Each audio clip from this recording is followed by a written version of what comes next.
Hey Thomas, jeg vil gerne, det er min videoopgave, som handler om den her case 13, som er givet os her om Emma. Hun er som sagt en 15-årig central forsvarsspiller, og hun spiller på U16-holdet i den københavnske klub B93. Hun har levet det her for den her klub her relativt for nyligt, men nu føler hun er i en svær situation, fordi hun får ikke den her spil, hun ønsker, hun føler, at hun udvikler sig. Og så rent fitnessmæssigt og fysiologisk har hun også nogle problemer. Så jeg vil gerne forklare først de forskelle mellem hendes nuværende tidligere træner og den måde de trænede på og underviste. Og så samtidig vil jeg gerne komme ind på det her modsætningsteori, vi har arbejdet med tidligere. Og hvordan det også kommer til at hjælpe hende i forhold til hendes fysiske præstationer, rent fysisk, hvordan det kan imødekomme. Og til sidst vil jeg diskutere lidt det, vi lige har haft om forhold til high rope, der med at være i højderne, som vi to prøvede meget tæt på. Det med de mentale og psykologiske udfordringer, man kan stå i vejen for, som at udvikle sig, både i sport, men også generelt som menneske. Okay, så det første, det vil jeg komme ind på det der med modsætninger og trænerstilen. Så vi får at vide i casen, at hun lige har skiftet fra en mindre københavnsk klub til B93, så B93 så de fleste nok ved en relativt stor fodboldklub.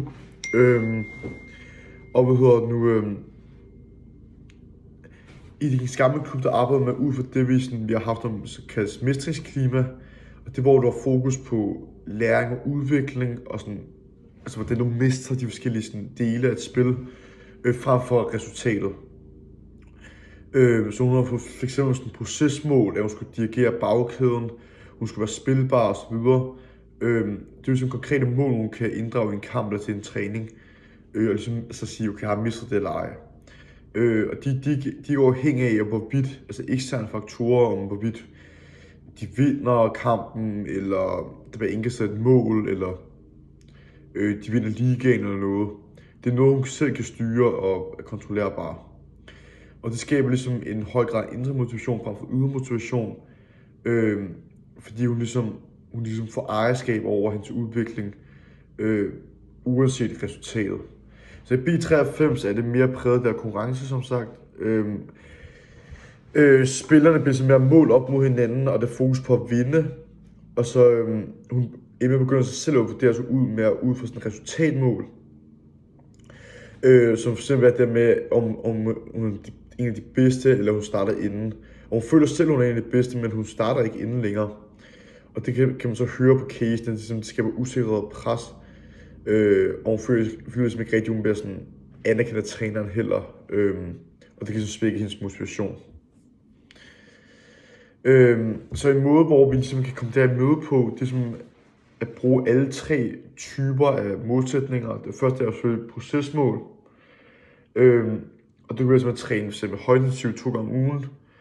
Og så præstationmål kunne være for eksempel forbedre ens topfart med 0,2 sekunder eller minimere boldtab.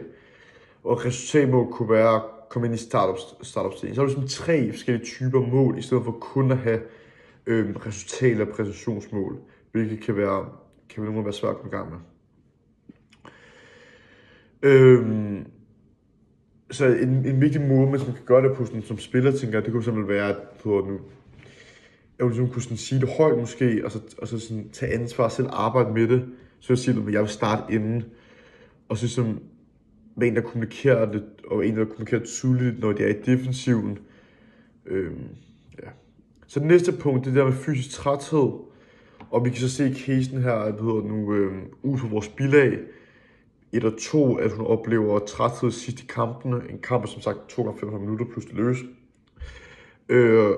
Og man kan se i bilag 1, at hendes muskelglykogen, det falder ret hurtigt efter 90 minutter, eller under 90 minutter. Og glykogen er ligesom en energikilde, som er nemt omsættelig, og den er god i sprint og retningsskifte. Du kan hurtigt få energi, det kan hurtigt blive løsnet, og det kræver ikke så meget tid. Men det kan også, man kan se på hendes graf, at det bliver ret hurtigt opbrugt, og det kan være med til, at hun så føler, at hun mister energi, og hun ligesom ikke har kræfter til at udføre de opgaver, hun måske bliver bedt om på en fodboldbane, især som forsvarsspiller, hvor det er ret fysisk meget hurtigt. Så har vi billede 2, og det viser hans kulhydrater og fedtforbrænding. Og det betyder, at når du begynder, at de fedtforbrænding begynder at stige, det er den energikilde, som tager ret lang tid. Og den egner sig ikke rigtig til at spille fodbold. Det måske være god, hvis du vandrede, eller hvis du lavede et eller andet, hvor der er endnu mere stamina end fodbold. Men fodbold er så højintensivt, at det er ikke optimalt i hvert fald. Udover det får vi også at vide i casen, at hun har den profil, der hedder hvide muskelfiber, og hun har et koncept på 49. Og så hvide muskelfiber er jo godt, hvis du gerne vil være hurtigt eksplosiv, men det er ikke særlig udholdende. Og samtidig er koncept på 49 ikke sådan overdrevet godt, hvis du gerne vil have en drøm om at være spille elitefodbold i Danmark, også som pige. Så det giver meget god mening, at hun mister energi i kampen. Så vi hjælper igen det der modstandsteori, vi havde omkring volleyball, så kunne man sige, igen nogle procesmål, lave noget intervaltræning, forbedre ens restitution, måske få noget mere kulhydratindtag før og efter kamp, altså spise nogle ris, nogle boller, eller noget kiks, 1-2 timer før kamp, vi så undgår ligesom, at det er fedtforbrænding, der tager over. Og så et præstationsmål kunne ligesom være, at hun skulle hæve sit kundetal fra 49 til 54, og så måske få spillet en sprint for 0,2 sekunder. Så den sidste udfordring, vi får at vide, at Emmas største udfordringer, det er ligesom, at hun heller ikke så meget måske om fysisk, men mere en mental tilgang til sporten. Og hun tænker stadig, at hun er en af de bedste, og hun burde spille fast. Og det tyder på en vis grad af ydelse og motivation. Altså hun er mere fokuseret på anerkendelse. Det der med, at man kan sige, okay, når man åbner mobilen, når man kan se ind i fodbold, DBU-appen, jeg starter inden, eller det er mere fokuseret på, frem for de resultater, og resultater frem for udvikling. Altså hun er mere fokuseret på, om vi vinder kampen, eller hun var på vinderhold, eller hun startede inden. Og måske kan det godt være, at hun mangler en eller anden form for mentor, eller noget, som du også arbejder med, Thomas, det her med coaching og sådan noget. Fordi det er ligesom om, at hun ligesom ikke rigtig tør til dialog med træneren. Og måske er spørgsmålet også, om den klub, altså om træneren også overhovedet passer til hende. Det tror vi kunne støde hendes udvikling ret markant. Vi har jo den her fyrtårnsmodel, og hun tør jo ligesom at gå og bede om feedback. Og der er en ret tydelig indikation på, at hun har lavet mental mod og lavet selvregulering. Og hun skal bevæge sig væk fra det der følelsesladede tilgang mod mere værdibaseret tilgang. Hun skulle sige, hvilken fodboldspiller, hvilken person man gerne være.